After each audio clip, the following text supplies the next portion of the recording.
پیارے آقا صلی اللہ علیہ وسلم نے فرمایا کہ یہ تسبیح مجھے دنیا کی ہر چیز سے زیادہ پیاری ہے۔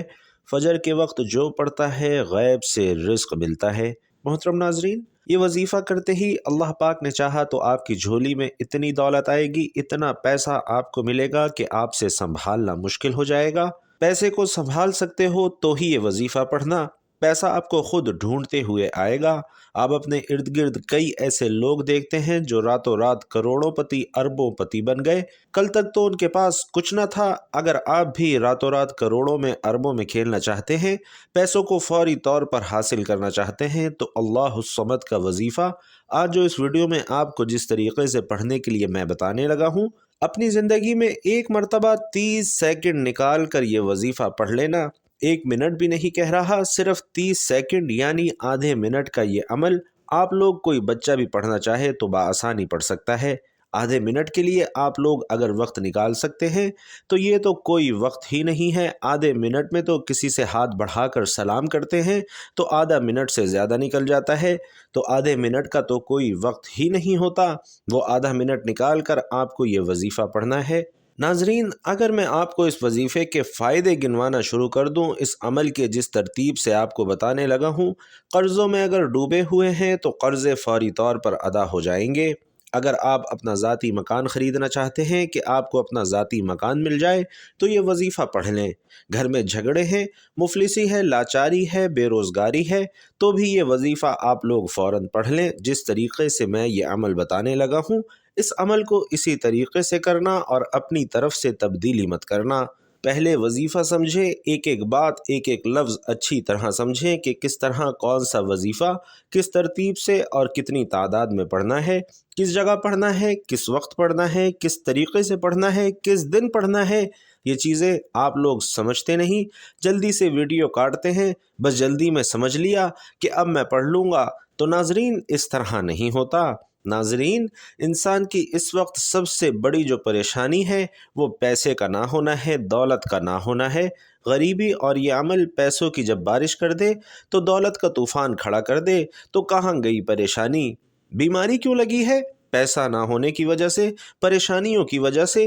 تنگ دستی میں، مالی پریشانی میں بندہ ذہنی مریض بن جاتا ہے، لیکن اس وظیفے سے انشاءاللہ آپ کی تمام پریشانیاں ختم ہو جائیں گی۔ بھائیوں اور بہنوں، یہ وہ عمل ہے کہ اس عمل کو پڑھنے کے بعد بندہ اگر جو نہ بھی مانگ سکے یا مانگنا بھول بھی جائے تو بن مانگے ہی اسے اللہ رب العزت کی ذات عطا کر دیتی ہے۔ جو انسان کی جائز حاجتیں ہیں، جو ضروریات ہیں، وہ فوری طور پر پوری ہو جاتی ہیں اور ہر پریشانی ختم ہو جاتی ہے۔ ہر بیماری کو یہ عمل ختم کر دیتا ہے۔ جسم کے کونے کونے سے بیماریوں کو ختم کرتا ہے، جسم کے کونے کونے سے بدنصری کو ختم کرتا ہے۔ جو بندہ کوئی ایسی پریشانی میں ہو، مثلاً کوئی گھروں میں جھگڑے ہیں، قرضوں میں ڈوبا ہوا ہے، کوئی ایسی پریشانی ہو کہ اس کا حل ہی نہ نکلتا ہو، وہ بھی پریشانی میں یہ وظیفہ پڑھے تو انشاءاللہ اس کی وہ پریشانی فوراً ختم ہو جائے گی۔ ناظرین، آج رب کریم کے حضور جھولیاں پھیلا کر آج اس وظیفے کے بعد جو مانگنا ہو مانگ کر دیکھ لینا۔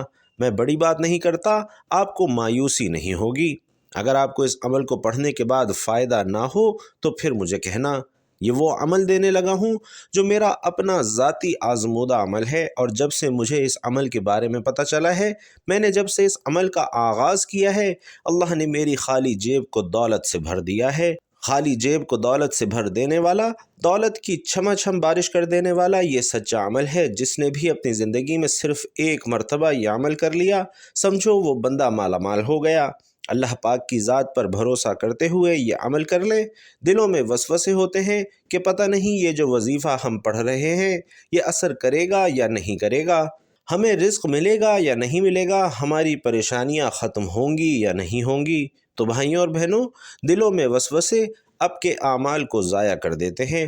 پورے یقین سے اللہ کی ذات پر پورا بھروسہ کرتے ہوئے آپ کو یہ عمل کرنا ہے۔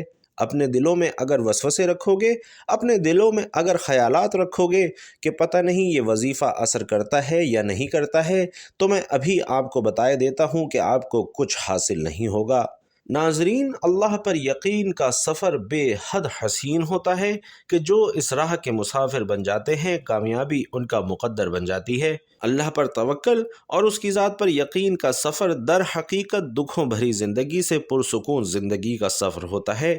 اللہ پر یقین کرنے والوں کو سکون قلب کی نعمت میسر ہوتی ہے، کیونکہ ان کا یقین ایک ایسی ہستی پر ہے جو اس پوری دنیا کا بادشاہ اور پالنہار ہے، جو انسان و حیوان، فضا میں اڑنے والے پرندوں، زمین پر بہتے ہوئے دریا اور سمندر، بہتے ہوئے پانی میں تیرتی ہوئی رنگ برنگی مچھلیوں، حتیٰ کہ اس زمین پر چلتی ہوئی چھوٹی سی چیونٹی کا بھی مالک اور پروردگار اور ان کا رازق ہے، جس کے حکم سے مقدر بدل جایا کرتے ہیں۔ اور جانتے ہو یقین کیا ہے کہ جب زندگی میں غموں کے گہرے بادل ہو، روشنی کی کوئی امید نہ ہو، جب صحرا میں بھٹکنے والے مسافر کو ایک بوند پانی کی آس نہ ہو، جب زندگی میں خزاں ہی خزاں ہوں، بہار کی آمد کا کوئی پتہ نہ ہو، اس وقت دل سے یہ آواز آنا کہ پریشان نہ ہو، اللہ ہے نا۔ اللہ پر یقین تو سمندر سے بھی زیادہ گہرا ہونا چاہیے کہ جتنے بھی مشکل حالات ہوں، جتنے بھی اندھیرے ہوں، زندگی میں پھر بھی توکل صرف اللہ پر ہونا چاہیے کہ ایک دن اس اندھیرے میں روشنی کی کرن بھی ضرور چمکے گی۔ جو اللہ کی ذات پر کامل یقین رکھتے ہیں، فلاح اور کامیابی بھی انہی کے لیے ہوا کرتی ہے، تقدیریں بھی انہی کی بدلا کرتی ہیں۔ حضرت عمر بن خطاب سے روایت ہے کہ رسول علیہ الصلاۃ والسلام نے فرمایا، اگر تم اللہ پر اس طرح توکل اور بھروسہ کرو جس طرح توکل کرنے کا حق ہے، تو وہ تمہیں اس طرح رزق دے گا جیسے پرندوں کو رزق دیتا ہے۔ پرندے صبح سویرے خالی پیٹ نکلتے ہیں اور شام کو بھرے پیٹ واپس آتے ہیں۔ جب انسان اپنے رب پر اس قدر بھروسہ کر لیتا ہے کہ اس کے علاوہ کوئی بھی اس کی ضروریات پوری کرنے والا نہیں، تو اللہ بھی اپنے بندے کو مایوس نہیں لوٹاتا۔ جو لوگ اللہ کے در کو چھوڑ کر دوسروں کے در سے مانگتے ہیں، کیا انہیں اللہ کی ذات پر تھوڑا سا بھی یقین نہیں رہا؟ کیا انہیں اس دنیا کے لوگوں پر اللہ کی ذات سے زیادہ بھروسہ ہو گیا ہے؟ جو ذات رات کو درختوں پر بیٹھے ہوئے پرندوں کو بھی نیند میں نیچے گرنے نہیں دیتی، وہ ذات انسان کو کیسے بے یار و مددگار چھوڑ سکتی ہے؟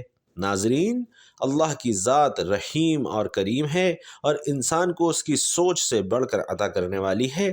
اللہ فرماتا ہے کہ اے میرے بندو، مجھ سے مانگو، میں تمہیں عطا کروں گا، اور عطا بھی ایسا کہ تم حیران رہ جاؤ گے۔ لیکن ناظرین، ہم انسان ہی بے وفا ہیں جو در در پر جا کر سر جھکاتے ہیں، اللہ کو چھوڑ کر اللہ کے بنائے ہوئے بندوں سے مانگتے ہیں۔ اللہ پر یقین کے معاملے میں زیادہ مت سوچا کریں، آنکھیں بند کر کے یقین کر لیا کریں، کیونکہ یہی وہ راستہ ہے جہاں فلاح اور کامیابی نصیب ہوتی ہے۔ یہی وہ راستہ ہے جہاں پر کامیابی انسان کا مقدر بن جاتی ہے۔ یہی وہ راستہ ہے جہاں دنیا اور آخرت سنور جاتی ہے۔ اللہ تو قادر مطلق اور بے نیاز ہے، انسان کی سب خواہشات پوری کرنے پر مکمل قادر ہے۔ تو بس اللہ کی ذات پر کامل یقین ہونا چاہیے کہ اللہ کی ذات پر یقین حضرت ابراہیم علیہ السلام جیسا ہونا چاہیے کہ جن کے توکل کے ذریعے آگ ٹھنڈی کر دی گئی۔ اللہ پر توکل حضرت موسیٰ علیہ السلام جیسا ہونا چاہیے جو دریا میں بھی راستہ بنوا دیتا ہے۔ اللہ پر توکل تو یوسف علیہ السلام کو یعقوب علیہ السلام سے ملوا دیتا ہے۔ اللہ پر توکل شدید طوفان میں بھی کشتی نوح پار لگا دیتا ہے۔ تو کیا ہم اپنے رب پر توکل نہیں کریں گے جو ناممکن کو ممکن کرنے کی مکمل قدرت رکھتا ہے؟ تو ناظرین، ہمیشہ اپنی عقل سے زیادہ اللہ پر بھروسہ کریں، کیونکہ اللہ پر پختہ یقین سخت اندھیرے میں بھی روشنی کی امید پیدا کر دیتا ہے۔ اللہ کہیں نہ کہیں سے راستہ نکال ہی دیتا ہے، کیونکہ اللہ اپنے بندوں کو پریشان نہیں دیکھ سکتا۔ وہ تو انسان کو ایسی جگہوں سے نوازتا ہے کہ انسان تصور بھی نہیں کر سکتا، اور دعائیں معجزوں کا باعث بنتی ہیں، اور رب کے حکم کن فیکون سے تقدیر بدل جایا کرتی ہے۔ پس صبر اور اللہ پر بھروسہ ضروری ہے۔ اللہ پر یقین اتنا کامل ہونا چاہیے کہ اللہ کبھی بھی دوسرا دروازہ کھولے بغیر پہلا دروازہ بند نہیں کرتا۔ اگر اللہ پر یقین پختہ ہو جائے تو معاشرے سے بہت سے گناہوں کا خود بخود خاتمہ ہو جائے۔ اگر اس بات پر یقین آ جائے کہ قسمت میں لکھا ہوا رزق کسی دوسرے کے پاس نہیں جا سکتا، تو کبھی انسان دوسروں کے حق پر ڈاکہ نہ ڈالے، کبھی قتل جیسا کبیرہ گناہ نہ ہو، کبھی یتیموں کا مال نہ ہڑپ کیا جائے۔ اللہ پر یقین کرنے والے کبھی بھی زندگی کی مشکلات سے گھبرایا نہیں کرتے۔ زندگی میں چھائے ہوئے غموں کے بادلوں سے پریشان نہیں ہوا کرتے، کیونکہ ان کا یقین واحد اور یکتا رب پر ہوتا ہے، جہاں بڑی سے بڑی مشکل بھی آسان ہو جایا کرتی ہے۔ غموں کے چھائے بادل خوشیوں کی کرنوں میں بدل جایا کرتے ہیں، اور جب دل اللہ کی رضا پر راضی رہنے اور شکر کرنے کی عادت ڈال لے تو سکون مقدر بن جاتا ہے۔ جن کا بھروسہ اللہ پر ہو ان کی منزل فلاح اور کامیابی ہوتی ہے۔ اس لیے آپ جب بھی کوئی وظیفہ شروع کریں، جب بھی اللہ کے حضور دعائیں کریں، تو اس کے لیے آپ کو اپنے رب پر یقین ہونا بے حد ضروری ہے۔ اگر آپ اللہ تعالیٰ پر کامل یقین کرتے ہوئے یہ وظیفہ کریں گے تو انشاءاللہ کامیابی آپ کا مقدر ہوگی۔ ناظرین، آپ لوگ اللہ کا نام پڑھو، قرآنی آیات پڑھو تو ایسا ہو ہی نہیں سکتا کہ آپ کو فائدہ نہ ہو، لیکن آپ لوگ ایک تو جلد بازی میں وظائف پڑھتے ہیں، اوپر سے آپ لوگ بے دلی بے ترتیبی سے پڑھتے ہیں کہ آپ کو یقین نہیں ہوتا، اور دلوں میں وسوسے ہوتے ہیں کہ پتہ نہیں یہ وظیفہ اثر کرے گا یا نہیں کرے گا۔ تو آپ سے گزارش ہے اس طرح مت کیا کیجیے، آپ کا وظیفہ اس طرح کرنے سے کبھی اثر نہیں کرے گا۔ تو تمام چیزوں کا خیال رکھیے، اور یہ وظیفہ آپ لوگ کسی بھی دن کر سکتے ہیں۔ سب لوگوں کا جو سوال ہوتا ہے کہ کس دن کرنا ہے، تو یہ وظیفہ اگر آپ ہفتے کے دن کرتے ہیں تو زیادہ بہتر ہے، آپ کی پوری زندگی کے لیے انشاءاللہ کافی ہے۔ لیکن بہت سے لوگوں کو اس وظیفے سے فوری طور پر جب فائدہ ہوتا ہے تو پھر وہ دوبارہ بھی کرنا چاہتے ہیں اور پوچھتے ہیں کہ کیا ہم روزانہ پڑھ سکتے ہیں؟ تو ناظرین، یوں تو آپ یہ روز پڑھ سکتے ہیں، لیکن انشاءاللہ ایک ہی بار پڑھنے پر آپ کی ضرورت بھی پوری ہوگی اور آپ کی قسمت بھی بدل جائے گی۔ آج آپ کو وہ وظیفہ بتا رہا ہوں کہ آپ کے دکھ تکالیف، بیماریاں، پریشانیاں، بے روزگاریاں، گھروں میں جھگڑے مسائل، بے اولادیاں، شادیوں کے مسائل، قرضوں کے مسائل، ذاتی مکان، جو کچھ آپ کی حاجتیں، مرادیں، پریشانیاں ہیں، انشاءاللہ یہ وظیفہ پڑھتے ہی آپ لوگ اپنی آنکھوں سے غیبی طریقے سے اپنے پاس پیسوں کو پہلے تو آتے ہوئے دیکھیں گے، چاروں طرف سے آپ کے رزق کے اسباب کھل جائیں گے، رزق کے بند دروازے فوری طور پر انشاءاللہ اللہ پاک نے چاہا تو کھل جائیں گے، اور آپ کی قسمت ایسے چمکے گی کہ جو لوگ آج آپ کے حاسدین آپ سے جل رہے ہیں، جو لوگ آج آپ کو آپ کے رشتہ داروں میں، خاندان، دوستوں، احباب میں آپ کی غریبی کا مذاق بنا رہے ہیں، آپ کو دھتکار رہے ہیں، آپ کے ایسے حالات ہیں کہ آپ نے لوگوں سے اتنا پیسہ مانگ لیا ہے، قرضے آپ نے اتنے لیے ہوئے ہیں کہ اب تو آپ کو کوئی قرضہ دینے پر بھی تیار نہیں، آپ کو دیکھ کر ایک گلی سے دوسری گلی بدل لیتے ہیں، تو ایسے حالات ہیں کہ آپ کا بال بال قرض دار ہو چکا ہے، آپ کی حالت بالکل خراب ہو چکی ہے، تو آپ فوری طور پر اس وظیفے کو پڑھ لیجئے۔ اپنی پریشانیوں میں ہیں، دکھ تکلیف بیماریوں میں ہیں، تو یہ وظیفہ سکون سے کر لیجئے۔